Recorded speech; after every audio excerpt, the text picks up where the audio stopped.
Este trabajo lo que pretende es identificar aquellas prácticas que pueden realmente ayudar a las familias desde una perspectiva de los derechos de las familias, de los derechos de la infancia y a partir de tener sobre todo conciencia de la situación contextual de dificultad que pueden vivir estas familias y que afecta a su capacidad de crianza y de parentalidad. Entonces hablaremos primero de lo que es la protección a la infancia en España, después del paradigma de la intervención que se denomina basada en el riesgo, que se centra sobre todo en las habilidades parentales, capacidades parentales. Pasaremos después a hablar de una intervención en la que se tiene mucho más en cuenta la situación de privacidad económica que puede tener esta familia y los derivados. Y seguidamente también hablaremos de cómo esta visión más contextual se puede aplicar en la práctica de la intervención y del apoyo real a estas familias. Finalmente acabaremos con las conclusiones. Con el objetivo de proteger aquella infancia que desde las instancias institucionales se identifica que pueden sufrir riesgo de falta de oportunidades evidente o de falta de atención, sobre todo desde el ámbito familiar, pues se desarrolla todos unos servicios y una normativa para esta protección efectiva. Básicamente existe una diferenciación entre dos tipos de protección. Una sería la de que podemos llamar cuando se abre un expediente de riesgo, que es el caso en el que se identifica que existe riesgo para este niño o niña, pero se considera que puede mantenerse en el hogar y se intenta trabajar con su núcleo familiar,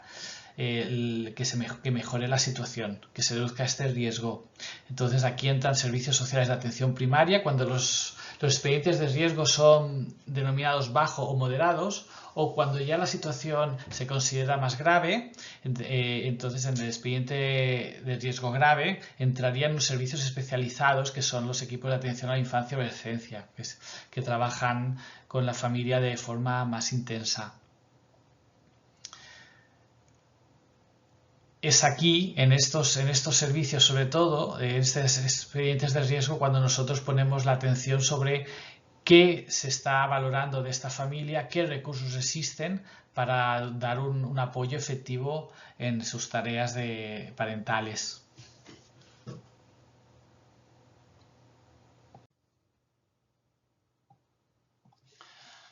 Una situación de dificultad para niños y niñas, una situación de falta de oportunidades que pueden sufrir determinada infancia, de falta de bienestar, puede definirse de dos formas principales. Puede definirse en tanto que el niño y la familia sufren de forma sistemática una serie de desigualdades, de privaciones causadas pues, por falta de oportunidades en el mercado laboral, por falta de oportunidades educativas, por situaciones de residenciales precarias, por falta de recursos materiales. O puede definirse también esta situación de dificultad de la infancia en términos de falta de actitud por parte de los progenitores a la hora de atender adecuadamente a estos niños, por falta de capacidades, por unas disposiciones morales no del todo adecuadas de los progenitores. Son dos definiciones de una misma situación y que esto tiene mucho que ver con la mirada social que se da a los fenómenos y que evoluciona con el tiempo. En la actualidad, con las políticas neoliberales que tienden a reducir políticas sociales, a reducir la mirada que se tiene sobre los problemas estructurales y las desigualdades, y que tiende a acusar de alguna manera a los individuos de sus propias situaciones de pobreza, puede moldear esta mirada a las situaciones de dificultad de la infancia. De esta forma, esto puede impactar también en la intervención institucional que se puede tener para atender estas situaciones de infancia y que pasan de definirse en tanto que necesidad a en tanto que riesgo. A partir de aquí puede ser que la intervención institucional y de esta forma también profesional pueda tender a orientarse más hacia estos aspectos individuales de las familias, a las actitudes que pueden mostrar las familias, a los valores morales que se les presupone, disminuyendo esta mirada sobre la cuestión más contextual y socioeconómica. Y esto es lo que con las políticas, con el avance del neoliberalismo, está ocurriendo. Esta realidad contrasta con investigaciones en las cuales se ve claramente que las situaciones de pobreza tienen una incidencia directa en la capacidad que pueden tener los progenitores a la hora de poder dar este apoyo en el bienestar y en el desarrollo y en las oportunidades de la infancia. El paradigma de la conciencia de la pobreza, que fue desarrollado por Michael Krumer-Nebo, se plantea como una alternativa teórica y práctica al modelo dominante de intervención basada en el riesgo que hemos explicado en la diapositiva anterior. Frente a una mirada centrada en la identificación y control de factores de riesgo, este enfoque lo que plantea es que debemos comprender la pobreza como una vulneración de derechos humanos vinculada a estructuras sociales injustas. En este sentido, este paradigma supone un cambio de mirada, del control al reconocimiento y de la culpabilización individual a la comprensión más estructural de la situación en las que se encuentran las familias. Otra idea fuerza para comprender este paradigma o para resumir este paradigma es que plantea una concepción más estructural y relacional de la pobreza. El paradigma de la conciencia de la pobreza rechaza las interpretaciones de corte más individualista de la pobreza y la entiende como una consecuencia de desigualdades estructurales.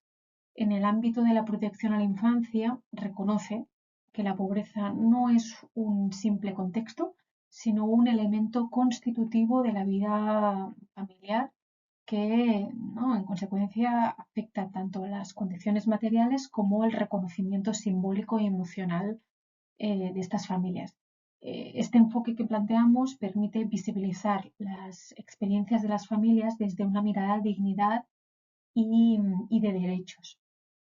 La tercera idea clave que queríamos plantear es que el conocimiento nace de la relación profesional-familia. El paradigma plantea que todo conocimiento es político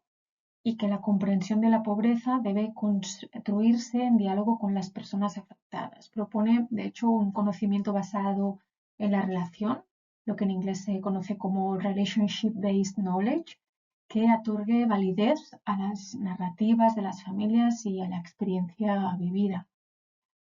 Esta perspectiva está sustentada en la hermenéutica de la confianza y busca equilibrar el poder entre profesionales y personas usuarias, favoreciendo pues, su saber situado y comprometido. Finalmente, el paradigma de conciencia de la pobreza se basa en una práctica ética, reflexiva y transformadora, es decir, se apoya en una ética de la solidaridad, entendida como compromiso compartido entre profesionales y personas en situación de pobreza. Esta práctica crítica implica pues, analizar las condiciones sociales que generan esta exclusión y reflexionar sobre el propio ejercicio profesional. Entonces, supone que abandonemos la idea del trabajo social como pues, esencialmente transformador y poder así reconocer su papel en la reproducción del orden social para recuperar pues, su función política y emancipadora orientada a la justicia social. Una de las primeras consecuencias prácticas de tomar este paradigma de la conciencia sobre la pobreza es reconocer que las personas, las familias atendidas, en realidad son agentes también de cambio y expertos en su propia situación que deben participar en la codefinición de la situación. Deben también participar en la decisión sobre las medidas a tomar y también en la valoración de estas. Esto significa superar una relación de poder desigual entre el conocimiento del profesional y el conocimiento de la persona experta por experiencia. Desde este paradigma de reconocer las capacidades la experiencia del otro, también entra el poder identificar cuáles son sus potencialidades y reforzarlas a partir de una relación de horizontalidad que supone el reconocimiento del otro. Bien, pues otra de las consecuencias prácticas, ¿no?, que tiene aplicar este paradigma en la práctica profesional y en los contextos institucionales y organizativos tiene que ver con el hecho de facilitar el acceso a bienes y servicios. Lo voy a explicar. Em, el paradigma de conciencia de la pobreza plantea que los profesionales deben atender no solo a las familias, sino también al contexto socioterritorial en el que viven estas familias. Esto a la práctica exige adoptar, ¿no?, una mirada crítica hacia cómo se diseñan, cómo se prestan, cómo se hacen accesibles los servicios públicos. Implica analizar si las respuestas institucionales y las respuestas que se dan desde la administración pública, desde el tercer sector, son realmente adecuadas a las necesidades materiales y emocionales de las familias. Y lo más importante, implica construir este análisis en diálogo con ellas, con las propias familias. La segunda idea es que aplicar este paradigma supone también que identifiquemos las microagresiones que las familias en situación de pobreza enfrentan en su relación cotidiana con los servicios. Estas microagresiones pueden manifestarse, pues, en el cuestionamiento de sus demandas, de las demandas de las familias, en su invisibilización o incluso cuando con buena fe creamos circuitos paralelos para familias vulnerables. El paradigma de conciencia de la pobreza lo que hace es que nos invita a transformar los sistemas para que sean realmente inclusivos y respondan a la diversidad en lugar de segmentar a las personas en función de sus carencias. Y finalmente, otra de las estrategias para facilitar el acceso a bienes y servicios es que esto va más allá de garantizar derechos individuales. El paradigma impulsa una práctica profesional y una práctica institucional orientada a fortalecer los vínculos de pertenencia, las redes comunitarias en los territorios, en los barrios, en las ciudades donde vivimos, donde viven estas familias. Desde una ética de la solidaridad se trata de construir comunidades más diversas y cohesionadas, donde las diferencias no sean fuente de exclusión, sino de reconocimiento mutuo y de apoyo colectivo. Aplicar el paradigma de la conciencia sobre la situación de pobreza y de precariedad de las familias que tienen a sus hijos en situaciones de riesgo implica una tercera consecuencia, que en inglés se dice Rights-Based Advocacy y que lo podemos traducir al castellano como algo así como el actuar en defensa de advocar por los derechos de las familias con más desventajas, y que se puede desplegar a través de tres acciones. La primera es facilitar el acceso de las familias a ciertos recursos sociales, que podríamos hablar de acceso a una educación, acceso a niveles dignos de salud o a una vivienda digna, ¿no? Las familias estar en situación de desigualdad significa también tener menos poder de negociación ante otros actores sociales, en los cuales de esta forma en este caso la función de los servicios sociales y quizás concretamente de los profesionales puede ser la de utilizar el poder que se tiene en tanto que administración pública, en tanto que profesional, para llevar la voz o llevar los derechos de estas personas a los sitios y defenderlos, ¿no?, ante otras instituciones, ¿no? Por ejemplo, en el caso de una escuela que decide que un niño no va a ir de excursión pues porque la familia no quiere pagar la pequeña cuota que vale, ¿no? Pues esto puede ser que por desconocimiento la escuela no sabe la situación de precariedad económica absoluta que puede vivir la familia, y entonces un profesional de trabajo social puede hacer llegar esta realidad a la escuela. Una escuela que a lo mejor no acababa de creer o confiar en lo que a lo mejor la propia familia le podía transmitir, ¿no? Entonces, o que no miraba esta realidad. De alguna manera, los profesionales del trabajo social, sobre todo, pues pueden ejercer esta labor de ser la voz, de llevar los derechos, los intereses de estas poblaciones con más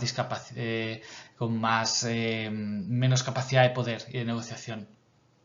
En esta misma línea, también puede ser una labor desde el trabajo social, desde los servicios sociales, puede ser la de trabajar con estas familias para que tomen conciencia de sus derechos y tengan herramientas, capacidades para poder desplegarlos mucho más ante esto, digamos, instituciones que pueden aplicar la discriminación de una forma sistemática, ¿no? Y por última parte, esta estrategia de Rights-Based Advocacy también puede desplegarse a partir desde los servicios sociales, quizás con otras organizaciones comunitarias, pues llevar a cabo acciones que tiendan a revertir situaciones de desigualdad o procesos o acciones que están generando estas situaciones de opresión, desigualdad. Acabaremos con 3 ideas breves para que resumen o que concluyen más concretamente lo que sería esta investigación, este trabajo. La primera, estamos en un cambio de paradigma en el cual se está pasando de políticas a nivel de Occidente. Después, es verdad, cada país pues, puede tener ciertos matices, ¿no? Pero sí que desde los años 80 la idea de desigualdad social, las políticas sociales globales para luchar contra las desigualdades, incluso la visión sobre qué es la pobreza y cuáles son las causas, pues está pasando de ser una visión colectiva y de responsabilización pública a trasladarse al ámbito individual y de las decisiones privadas. Con lo cual, el Estado y quizás la sociedad también de alguna manera puede tender a retirarse de su responsabilidad del bien de todos, ¿no? Y este proceso general que se está dando se traduce en que cuando estas propias necesidades se producen en la infancia, pues la visión que se puede tener se centra más en observar las actitudes individuales de las familias, desde una visión moral, desde una visión también de juzgar, a partir de aquí y controlar un poco estos comportamientos de las familias para intentar mejorar la situación de la infancia con una actitud en ocasiones punitiva, en lugar de ver cuáles son el contexto más amplio que puede estar generando estas situaciones de negligencia, aparente negligencia de la familia, como puede ser la falta de recursos económicos, vivienda en mal estado, y los efectos que tiene esto en los propios cuidadores, que pueden tener efectos estrés, depresión, otros tipos de efectos graves en la salud física, aislamiento social, y cómo esta precariedad económica puede tener estos efectos que a su vez tienen un efecto en esta definición de negligencia de la infancia, y que la intervención institucional puede a veces tender a centrarse en estos comportamientos individuales o estos déficits individuales sin ver estas causas estructurales. Este trabajo que estamos presentando viene sobre todo de literatura anglosajona y también producida en Israel. El contexto español pues presenta sus diferencias, pero sí que podemos ver que tanto los instrumentos de medición de las situaciones de riesgo de la infancia son muy individualizados, se centran mucho en estos indicadores sobre comportamientos familiares, tienen este sesgo y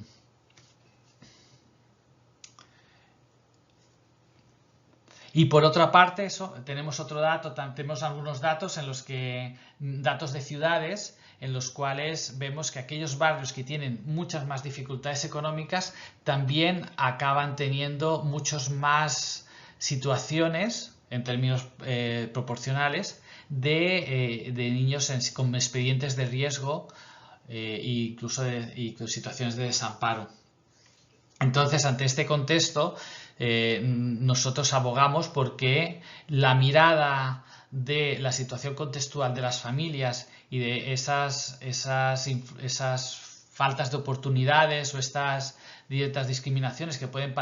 sufrir de forma sistemática en ocasiones, pues que sean tenidas en cuenta en una intervención global, que tenga en cuenta estos factores contextuales y sistémicos y estructurales, juntamente con posibles déficits individuales que pueden tener las familias, pero siempre teniendo en cuenta esta interrelación entre lo individual y lo global. Y esto creemos que puede hacer no solo intervenciones más efectivas, sino que también puede hacer una intervención social mucho más humana y menos punitiva con aquellos colectivos que muchas veces ya han sido castigados en otros momentos de sus vidas o por otras instituciones de la sociedad más amplia. Gracias.